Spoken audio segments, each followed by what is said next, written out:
ગોંડલનો રાજકુમાર જાટ મોતનો કેસ તો યાદ હશે. આ કેસમાં અનેક ઉતાર ચઢાવ આવ્યા હતા, અનેક સવાલો ઉઠ્યા હતા, પોલીસની કામગીરી પર પણ સવાલ ઉઠ્યા હતા અને આખરે હવે આ કેસમાં સાચું શું છે? દૂધનું દૂધ અને પાણીનું પાણી ખૂબ જ જલ્દી થવાનું છે, કારણ કે જેના ઉપર આરોપો છે તે ગણેશ ગોંડલ ઉર્ફે ગણેશ જાડેજાના નાર્કો ટેસ્ટની પરમિશન મળી ગઈ છે.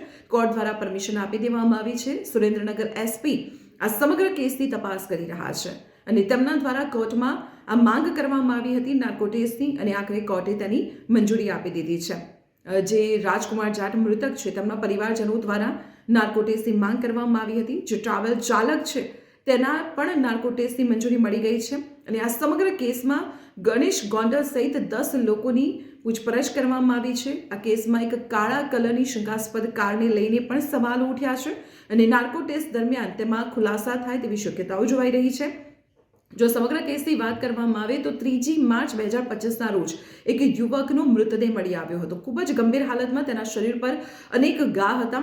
પ્રાથમિક તારણ લગાવવામાં આવ્યું હતું કે અકસ્માતના કારણે તેનું મોત થયું છે, પરંતુ તેની ઓળખ થઈ રાજકુમાર જાટ તરીકે અને પરિવારજનો દ્વારા આરોપ લગાવવામાં આવ્યા સીધા ગોંડલના પૂર્વ ધારાસભ્ય જરાસિંહ જાડેજા અને તેના પુત્ર ગણેશ જાડેજા ઉર્ફે ગણેશ ગોંડલ પર કે તેમના દ્વારા મારપીટ કરવામાં આવી છે.